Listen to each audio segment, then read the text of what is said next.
அமெரிக்காவின் இந்திய டாரிஃப் தொடர்பாக ஏறக்குறைய ஒப்புக்கொள்ளப்பட்டுள்ளது. அதாவது அமெரிக்கா இந்தியாவுக்கு மேல் ரெசிப்ரோகல் டாரிஃப் விதிக்கப் போவதில்லை. இதேபோல் இந்திய பிரதம மந்திரி சென்று திரும்பிய பிறகு உள்ள நிலைப்பாடு அல்ல, இந்தியாவின் தற்போதைய நிலைப்பாடு காரணமாக இந்திய பிரதம மந்திரி அப்போது சென்றது இந்த பியூரோகிராட்களுடன் இருந்தது. இந்த டாரிஃப் குறித்து கனடா, மெக்சிகோ, யூரோப்பிய நாடுகள் மற்றும் சீனாவுக்கு மேல் அமல்படுத்தப் போகிறது என்று கூறப்பட்டுள்ளது. சில நாடுகளில் இது ஏற்கனவே அமல்படுத்தப்பட்டுள்ளது, சில நாடுகளில் பேச்சுவார்த்தை நடக்கிறது. இந்திய நிர்வாகம், இந்திய பிரதம மந்திரி மற்றும் மந்திரிகள் பியூரோகிரசியில் இருந்து விலகி அவர்கள் கூறிய தரவுகள் மற்றும் எண்களை எடுத்து இந்தியாவுக்கு ஏற்படும் தாக்கம் என்ன என்பதை படிக்க வேண்டியதன் அவசியத்தை உணர்ந்தனர். இந்திய பிரதம மந்திரி இந்திய பியூரோகிரசி கூறுவதை அப்படியே ஏற்றுக்கொள்ளவில்லை. அவர் மற்ற நிபுணர்களை உருவாக்கி அவர்களிடம் இதை விரைவாக அறியும்படி கூறினார். அவர்கள் மிகவும் துல்லியமாக அறிக்கை தயாரித்து கொடுத்தனர். இதன் மூலம் இந்தியாவுக்கு பெரிய தாக்கம் ஏற்பட போவதில்லை. இந்திய நிறுவனங்கள் குளோபல் நிறுவனங்களுடன் போட்டியிடும், இந்திய நிறுவனங்கள் வளரும். அதேபோல் அமெரிக்க பொருட்கள் இந்தியாவுக்கு வந்தால் ஒரு பிரிவினருக்கு, அதாவது வாங்கும் சக்தி உள்ள பிரிவினருக்கு மட்டுமே பிரச்சனை ஏற்படும். இது இந்தியாவில் பெரிய பொருளாதார பிரச்சனைகளை ஏற்படுத்தாது, ஆனால் இது இந்தியாவில் பெரிய மாற்றத்தை ஏற்படுத்தும். சீனாவில் உள்ள ஏறக்குறைய 10,000க்கும் மேற்பட்ட நிறுவனங்கள் இந்தியாவுக்கு மாற்றப்படும். இங்குதான் பிரதம மந்திரி, இந்திய வணிக மந்திரி பியூஷ் கோயல் ஒவ்வொரு பொருளுக்கும் தனித்தனியாக நடவடிக்கை எடுக்கும்படி கூறினார். இந்திய விவசாயிகளுக்கு பாதிப்பு ஏற்படக்கூடாது, இந்தியாவில் உள்ள உற்பத்தியாளர்களுக்கு பாதிப்பு ஏற்படக்கூடாது. ஆனால் எந்த காரணத்தினாலும் அமெரிக்க ரெசிப்ரோகல் டாரிஃப் இந்தியாவில் ஏற்படக்கூடாது. அங்குதான் ட்ரம்ப் சமாளித்தார். இந்தியாவில் அமெரிக்க பொருட்களுக்கு மிகப்பெரிய டாரிஃப் உள்ளது, அதை இந்தியா மாற்ற தயாராக உள்ளது. இது மிகவும் நேர்மறையான புள்ளியாகும். இதனோட தொடர்புடையது, நேற்று சீனாவின் வெளியுறவுத்துறை அமைச்சர் ஒரு அறிக்கை வெளியிட்டார். இந்தியா எங்கள் அண்டை நாடு என்று கூறினார். திடீரென சீனாவின் நிலை மாறி இந்தியா எங்கள் அண்டை நாடு என்று கூறினார். அமெரிக்காவின் ஹெஜிமனி, அதாவது அமெரிக்காவின் இந்த மாதிரியான அசுத்தமான நடத்தையை நாம் ஒன்றாக நின்று எதிர்க்க வேண்டும். இந்த நிகழ்வு எங்கிருந்து எப்படி நடந்தது என்று தெரியவில்லை. திடீரென சீனா இந்தியாவின் நண்பனாக மாறியது. இந்தியாவின் நாம் அண்டை நாடுகள், நாம் ஒன்றாக நின்று அமெரிக்காவை எதிர்க்க வேண்டும். ஏனெனில் அவர்களுக்கு தெரிந்த உண்மை, அமெரிக்க டாரிஃப் இந்தியாவில் சிறிது காலம் கழித்து இந்த சீன நிறுவனங்கள் இந்தியாவுக்கு வரும். ஏனெனில் சீனாவில் 20% டாரிஃப் விதிக்கப்படுகிறது. அதை அவனுடைய கையில் கொடுத்து விடுவார்கள். அவனுடைய வீடு தீர்ந்துவிடும் என்று தெரியும். பிறகு அவன் வேறு மார்க்கெட்டை உருவாக்க வேண்டும். இப்போது இந்தியாவில் அதேபோல் ரெசிப்ரோகல் வந்துவிட்டால் இந்தியாவின் ஏற்றுமதி சரிந்துவிடும். இந்தியாவில் ஏறக்குறைய 20 முதல் 22 லட்சம் பேருக்கு வேலை இல்லாமல் போகும். இந்திய வங்கித்துறை சரிந்துவிடும். இதுதான் சீனாவின் ஆசை. நீங்கள் புரிந்து கொள்ள வேண்டியது, இருவரும் சண்டையிடும் போது அதற்குள் விலகி நின்று அடிபெறாமல் அதிகபட்சம் பயன்படுத்திக் கொள்ள வேண்டும். இதுதான் இந்த வணிகம் மற்றும் ஜியோ பொலிட்டிக்ஸில் நடக்கிறது. அங்குதான் மோடியின் சரியான கேம் பிளான் வந்தது. ஏனெனில் துல்லியமாக பிடி கிடைத்தது. ட்ரம்ப் இந்த நிகழ்வை ரசீப் டாக்ஸ் விதிப்பார். அது இந்தியாவை பாதிக்கும். இங்கு ட்ரம்புடன் ஒத்துப்போக வேண்டும். அதன் அதிகபட்ச நன்மையை எடுத்துக்கொள்ள வேண்டும். இதுதான் நடந்தது. அப்பிறகு என்ன நடக்கும்? அதன் பலனை நான் கூறுவதை கவனமாக கேளுங்கள். பல யூரோப்பிய நாடுகள் கூறின, நாங்கள் டெஸ்லா கார் எடுக்க மாட்டோம், அமெரிக்க கார் எடுக்க மாட்டோம். அதேபோல் சீனாவும் கூறின, நாங்கள் அமெரிக்காவுக்கு எதிராக import tax, additional tax, tariff உருவாக்கப் போகிறோம் என்று கூறின. இந்தியா என்று கூறும் மிகப்பெரிய நுகர்வோர் சந்தை, இந்தியாவின் வாங்கும் சக்தி, அதாவது பர்ச்சேசிங் பவர் மிகவும் உயர்ந்தது. இந்த கார்கள் இந்தியாவில் ஓடும். அப்பிறகு அமெரிக்காவுக்கு, அங்கு யூரோப்புக்கு சென்றாலும், இந்த சீனா சென்றாலும் பிரச்சனை இல்லை. ஆனால் சீன மார்க்கெட் என்று கூறினால் எங்கே சென்று விரிவாக்கம் செய்யும்? பட்டினி நாடுகளான ஆப்பிரிக்காவுக்கு சென்று விரிவாக்கம் செய்ய முடியுமா? இதை வாங்க வேண்டியவர்கள் இல்லை. ஆனால் இந்தியாவில் இந்த தீர்வு சிறிது காலம் கழித்து இந்தியாவின் கிராமப்புற வகுப்பினர் வாங்க மாட்டார்கள்.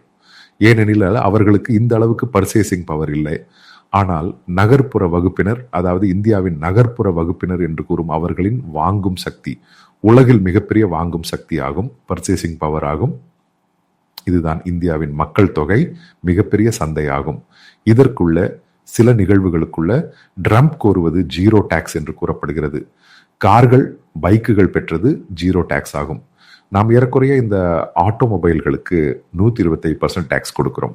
அமெரிக்க பொருட்கள் எவ்வளவு சதவீதம் குறைக்கப்படுகிறது என்று எனக்கு தோன்றுகிறது.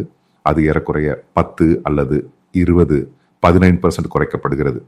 அது வந்துவிட்டால் இந்த வாகனங்கள் இந்திய சந்தையில் வரும்போது இங்குள்ள நிறுவனங்கள் போட்டியிடத் தொடங்கும். அதேபோல் இந்த பொருட்களுடன் தொடர்புடைய இந்த சீனாவில் இருந்து, மற்ற நாடுகளில் இருந்து அங்கு செய்ய முடியாத இந்த நிறுவனங்கள் இந்தியாவுக்கு வரும். இது டபுள் எட்ஜ் ஆகும். இந்த நிகழ்வு இரண்டு பக்கமும் கூர்மையானது. இங்கு அடிப்படையில் சீனாவுக்கு தெரிந்த உண்மை உள்ளது. இந்தியாவுக்கு அந்த பிடி கிடைத்தது. ஏனெனில் இந்தியா நிபுணர்கள் கூறினர், சீனாவை அடக்குவதற்காக ட்ரம்பின் திட்டம் சீனாவை அழிக்க வேண்டும். அதற்கு போட்டியிடுவதற்காக இந்தியாவை கொண்டு வருகிறார்கள். இந்த கோடு மற்றும் மற்ற நாடுகள் இந்தியாவுடன் நிற்கும். இந்த சீனாவில் இருந்து அமெரிக்க டாரிஃப் அதிகமாகிவிட்டால் இந்த அமெரிக்க அலையன்ஸ் கூட அலையன்ட் நாடுகள் உள்ளன.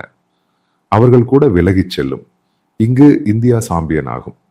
இந்தியா என்று கூறினால் தற்போதைய நமது 1 ட்ரில்லியன் ஏற்றுமதி என்று கூறப்படுவது இந்த போக்கு செல்லும் என்றால் 1 அல்லது 2 வருடம் கழித்து அது 2 ட்ரில்லியன் வரை அடையும் என்று கூறினார். அமெரிக்கா அல்லாது மற்ற நாடுகளிலும், ஏனெனில் இந்த சீனா தான் பல இடங்களில் இந்த பொருட்களை கொடுக்கிறது. உலகின் உற்பத்தி மையம். அப்புறம் அங்குள்ள நிறுவனங்கள் இங்கு வரும். அமெரிக்காவுடம்பி நல்ல உறவு உள்ள நாடுகள் இந்த பொருட்களை இந்தியாவில் இருந்து வாங்கும். இந்த நிறுவனங்கள் ரொம்ப மகிழ்ச்சியாக இருக்கும். அவர்களுக்கு ஒரு பாதுகாப்பான மண்டலம் ஆகும். இதனுடைய தொடர்புடைய சில நிபுணர்கள் எழுதினர், நான் வாசித்தேன், எகனாமிக் டைம்ஸ் மற்றும் பிற பத்திரிகைகளில். பிறகு இதனுடன் கோப்பு அப் செய்து நாம் வரும் 4 அல்லது 5 வருடங்களில் நம்மால் மிகவும் திறமையான மனித சக்தியை உருவாக்க வேண்டும். அதேபோல் இந்தியாவிலிருந்து வெளியே சென்று படிக்கச் சென்றவர்களை, திறமையானவர்களை இந்தியா திரும்ப கொண்டு வர முயற்சிக்க வேண்டும். அதுதான் நமக்கு திறமையான மனித சக்தி தேவை. இந்த திறமையான மனித சக்தி இல்லாவிட்டால் பெரிய பிரச்சனை. இதற்கு காரணம் இவை அனைத்தையும் யார் நடத்தி செல்கிறார்கள். இங்கு வேலை இல்லாமல் இல்லை.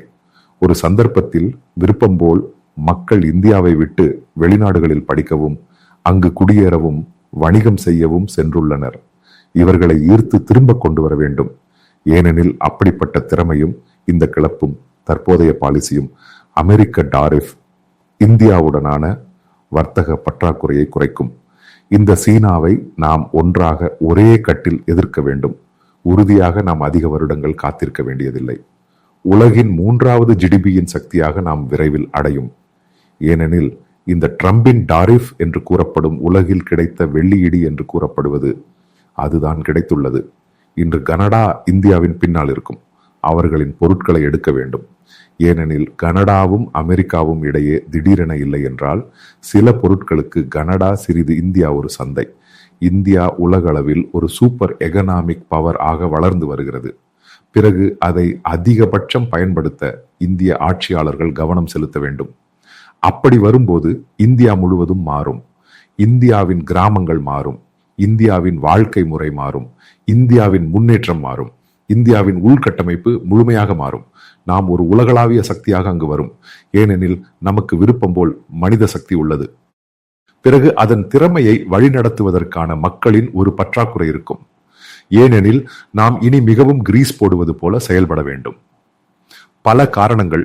ஏனெனில் இந்த வரும் நிறுவனங்களுக்கு அனைத்திற்கும் திறமையான மனித சக்தி தேவை. பிறகு SP ரேட்டிங் நீங்கள் ஒன்று வாசித்து பார்க்க வேண்டும். எங்கெல்லாம் இந்தியா மாற்றம் செய்ய வேண்டும். அவர்கள் ஒரு அறிக்கை வெளியிட்டுள்ளனர்.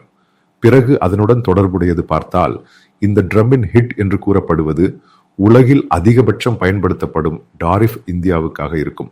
ஏனெனில் இந்த அமெரிக்க பொருட்கள் 150, 60 மற்றும் 80% டாரிஃப் என்று கூறப்படுகிறது. அது சிறிது காலம் கழித்து இந்தியாவில் இந்த மற்ற முறைகளில் மாற்றம் மற்றும் சில உற்பத்தி பிரச்சனை ஏற்படும். இந்த 20% ஒன்று ஆரிஃப் கொடுத்து இந்த சீன துணி வகைகள் அமெரிக்காவில் விற்றால் லாபம் கிடைக்காது, நஷ்டமாகிவிடும். அது டெக்ஸ்டைல் சீனாவின் முழுவதும் சிதைந்து நாசமாகிவிடும். அது சீனாவின் வெடி முடிந்துவிடும். இந்த நிகழ்வு நடைமுறையில் பயன்படுத்தப்பட்டால் நாம் எவ்வளவு முன்னேறுவோம்? அதற்கு நம்மால் முடியுமா? இவை அனைத்தும் இங்கே கேள்விக்குறியாகும். இங்குதான் நாம் பார்க்க வேண்டும். நாம் கல்வியை மாற்ற வேண்டும். பள்ளி கல்வி, ஏனெனில் இந்த தொழில்கள் மற்றும் இந்த உற்பத்தி இவற்றுடன் பொருந்தக்கூடிய கல்வியை சிறு பள்ளி நிலை முதல் கொடுக்க வேண்டும். ஏனெனில் நான் இதை சீனாவில் சென்று பார்த்தேன். பிறகு அப்படி ஒரு மாற்றம் இதற்குள் நுழையும். இந்தியாவின் ஒரு உலகளாவிய சக்தி மற்றும் இந்த மனித சக்தி இந்த உலக சந்தையை திறந்துவிடும். அமெரிக்காவில் அமெரிக்காவின் பொருட்கள் இந்தியாவில் விற்கப்பட வேண்டும். அதற்கு இந்தியா நின்று கொடுக்க வேண்டும். அதற்கு எந்த வழியிலும் அமெரிக்கா உதவ தயாராக உள்ளது. அவர்களின் சாத்தியமான அச்சுறுத்தல் என்று கூறப்படுவது சீனா. இது இந்தியாவுக்காக முழுமையாக சாதகமாக மாறும்.